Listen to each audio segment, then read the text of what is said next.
गोपाल एक छोटे से गांव में अपने परिवार के साथ रहता था। उसकी बीवी तारा और 2 छोटे छोटे बच्चे, यही उसकी सारी दुनिया थे। गोपाल के पास थोड़ी सी जमीन थी जिस पर खेती बाड़ी करके वह अपने परिवार का गुजर बसर करता था। बहुत ज्यादा कमाई तो नहीं हो पाती थी, परंतु वह थोड़े में ही बहुत खुश थे और उन्हें 2 वक्त का खाना मिल जाता था। गोपाल का स्वभाव बहुत अच्छा था। उसकी किसी से कोई लड़ाई नहीं थी। वह हर एक की मदद करने के लिए हमेशा तैयार रहता था। गोपाल के खेतों में फसल तैयार होने ही वाली थी, बस बारिश का इंतजार था। मेरे पूरे साल की मेहनत और इंतजार का फल अब हमें मिलने वाला है। बस इस बार बारिश खूब अच्छी हो जाए तो हमें फसल के अच्छे दाम मिल जाएंगे। हाँ, भगवान से यही प्रार्थना करेंगे कि बारिश अच्छी हो, जिससे कि गांव में सभी की फसल बहुत अच्छी हो। परंतु इस बार बारिश का इंतजार करते करते किसानों की आंखें थक जाती हैं। बारिश नहीं आती। पानी की कमी के कारण गांव में काफी लोगों की फसलें खराब हो जाती हैं और सूख जाती हैं। गोपाल की भी सारी मेहनत बेकार चली जाती है और पानी की कमी के कारण उसकी सारी फसल सूख जाती है। मुझे कितनी उम्मीद थी इस बार, परंतु बारिश न आने के कारण सारी मेहनत पर पानी फिर गया। अब इन फसलों के लिए मैंने जो उधार लिया था उनका पैसा मैं कहां से चुकाऊंगा? मेरे तो कुछ समझ में नहीं आ रहा। आप परेशान मत हो, भगवान सबका भला करेंगे। पड़ोस वाले दिनेश भैया के खेत भी पूरे सूख गए और उन्हें भी काफी नुकसान हुआ है। पर उनकी बीवी बता रही थी कि दिनेश भैया शहर जाने की सोच रहे हैं। तुम भी क्यों नहीं शहर जाकर कोई काम ढूंढ लेते? थोड़ा टाइम वहाँ काम करने पर कुछ पैसे जुड़ जाएंगे, तब वापस आकर कर्जा चुका देना। हाँ, मेरे सामने बस 2 ही रास्ते हैं। या तो मैं भी शहर जाकर कुछ काम करूं और थोड़े पैसे जोड़कर अपना कर्जा चुका दूं, या फिर मैं अपनी जमीन बेच दूं। परंतु इस जमीन को मैं बेचना नहीं चाहता। एक यही तो है हमारे जीने का सहारा। दोनों पति पत्नी बातचीत करने के बाद ये तय करती हैं कि गोपाल कुछ दिन शहर जाकर काम करेगा। गोपाल जाने की तैयारी करने लगता है। देखो तारा, मैं गांव से खाली हाथ जा रहा हूँ। वहीं जाकर पता चलेगा कि शहर में कुछ काम मिलता भी है या नहीं। यदि मुझे कुछ अच्छा काम मिल गया तो मैं कुछ पैसे इकट्ठे होते ही वापस गांव का चक्कर लगा लूंगा और तुम्हें कुछ पैसे खर्चे के लिए दे जाऊंगा। आप निश्चिंत होकर वहाँ काम कीजिएगा और कर्ज चुकाने के लिए पैसे जोड़िएगा। हमारी चिंता आप बिल्कुल मत करना। मैं और 2 छोटे छोटे बच्चे हैं, हमारा कितना खर्च होगा और फिर मैं अपने मायके जाकर रह लूंगी। आप चिंता मत कीजिएगा।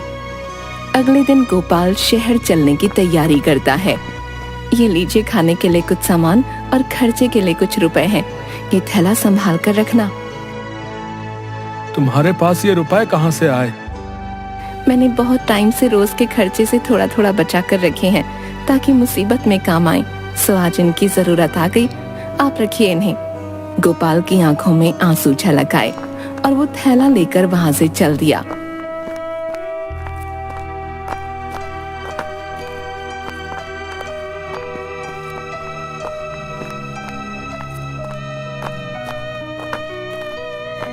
वहां पहुंचकर सारा दिन धक्के खाने के बाद भी उसे कोई काम नहीं मिलता।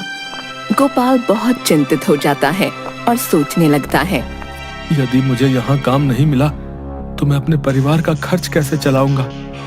और फिर मेरे सर पर कर्जा भी तो है। हे भगवान, मेरी मदद करना। गोपाल सारा दिन इधर उधर भूखा प्यासा घूमता है, पर उसे कोई काम नहीं मिलता। आखिर में निराश होकर वो एक पार्क के किनारे पेड़ के पास बैठ जाता है। तभी 2 जेब कतरे उसे देख रहे थे। अरे बिल्लू, इधर देख, वो पार्क के पास नया मुर्गा। देख देख, उसके हाथ में एक थैला भी है। क्या बात है उस्ताद, आती तूलती नदल आत नीलमा थुपल दोनों संभालती है। अबे तोतले, चुप कर और जो मैं बोल रहा हूँ ध्यान से सुन। तोली उस्ताद तोली। देख, 3 दिन से कोई मुर्गा हाथ नहीं लगा है, सो आज इसे ऐसे नहीं जाने देना है, समझ गया? मैं जाऊंगा और इसको बातों में लगाऊंगा। तू चुपचाप से इसका बैग उठा लेना और 1 2 11 हो जाना। समझ गया उस्ताद, समझ गया। अब देखो बिल्लू तो तमाल है। कल्लू गोपाल के पास जाकर, अरे रजनीश भाई, कैसे हो आप? है इतने दिनों से दिखे नहीं भैया। भाई आप कौन? माफ करना, मैंने आपको पहचाना नहीं। मेरा नाम रजनीश नहीं गोपाल है। अरे यही तो मैं सोचूं, मैं नाम भूल रहा हूँ आपका। इतने दिनों बाद मिले हो, कहाँ पहचानोगे? हैं? कैसे हो आप? सूरज कुंड से आए हो ना? अरे भाई मैं शहर में अनजान हूँ, अगर आप मुझे जानते हैं तो कोई काम दिलवा दीजिए। उतनी देर में बिल्लू चुपचाप से गोपाल का थैला चुरा लेता है और वहाँ से भाग जाता है। अच्छा, ठीक है, लगता है गलती हो गई पहचानने में मुझसे। और वहाँ से चला जाता है। अजीब लोग हैं शहर के, हैं? पहले खुद ही जान पहचान की, बाद में ऐसे ही निकल लिए। हे भगवान, मेरा थैला कहाँ गया? कहाँ है मेरा थैला? किसी ने मेरा थैला चुरा लिया। मेरा थैला। वह मन ही मन भगवान से प्रार्थना करने लगता है कि वह उसकी मदद करे। तभी गोपाल को एक व्यक्ति के चिल्लाने की आवाज आती है। वह व्यक्ति मदद के लिए चिल्ला रहा था। गोपाल आसपास नजर घुमाता है तो उसे एक अधेड़ उम्र का व्यक्ति दर्द से कराहता हुआ सड़क के किनारे गिरा दिखता है। वहाँ आसपास मदद के लिए कोई भी नहीं था। जो 2-4 लोग वहाँ से निकल भी रहे थे, उनमें से किसी ने उस व्यक्ति की मदद करने के लिए कोई हमदर्दी नहीं दिखाई।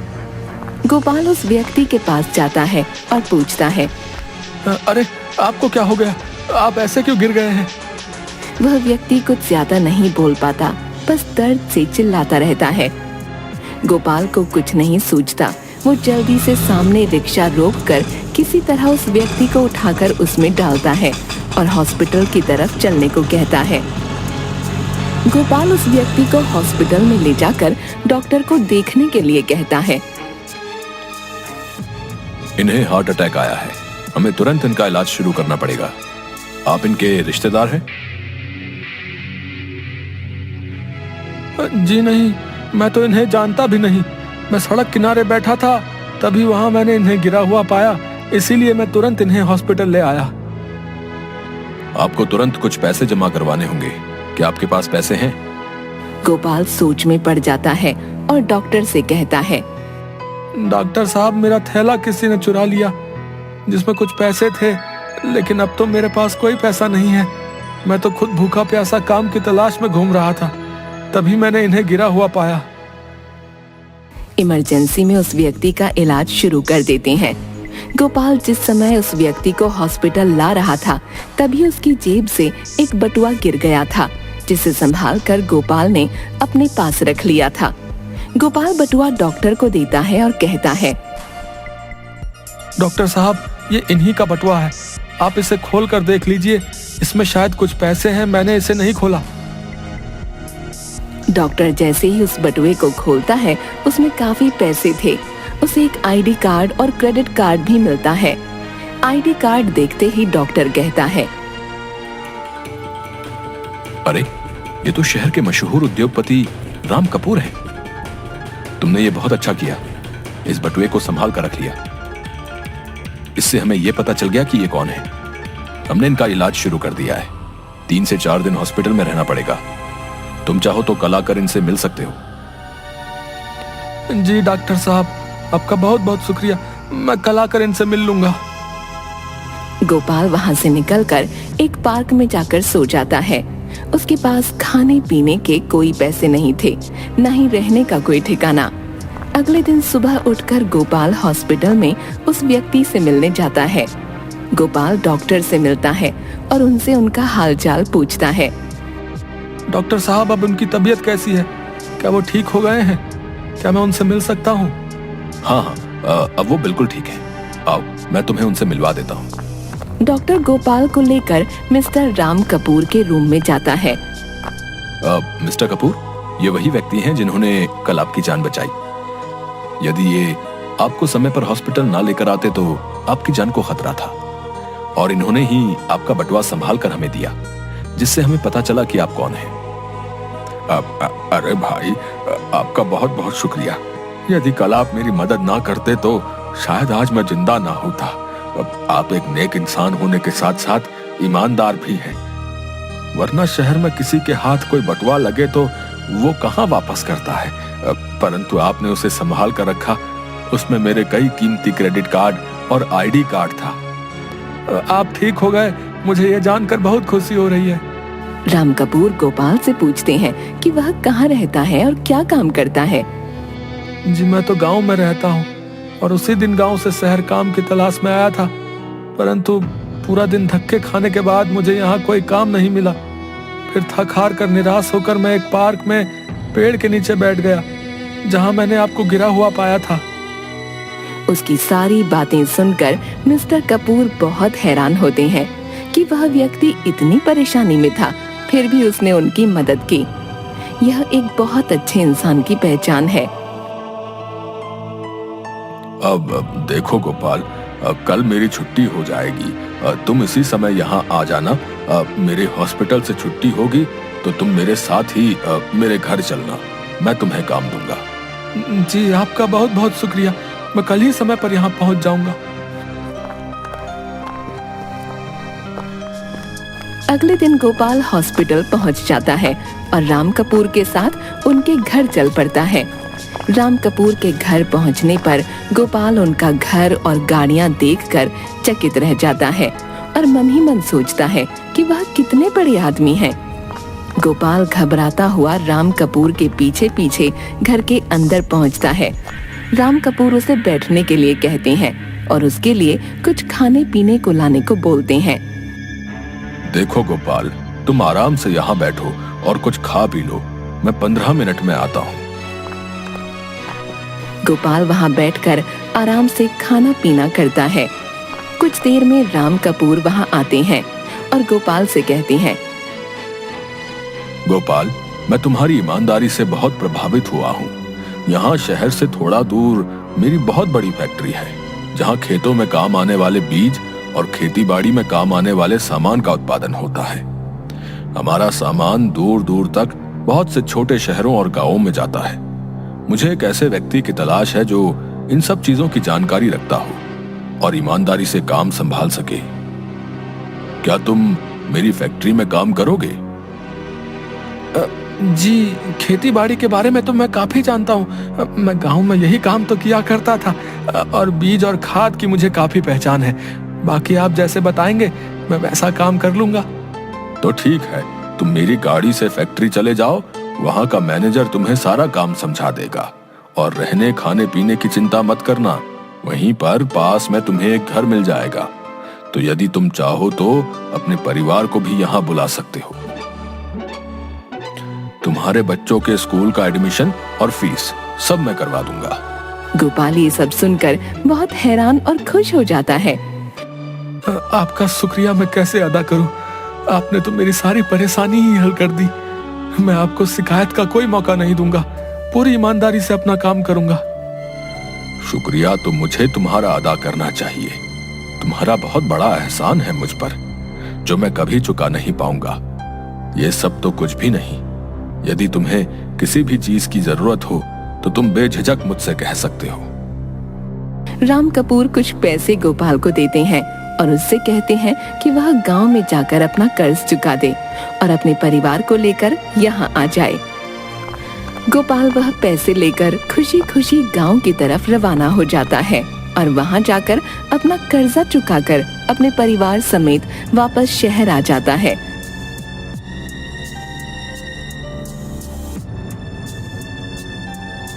और राम कपूर की फैक्ट्री में काम करना शुरू कर देता है।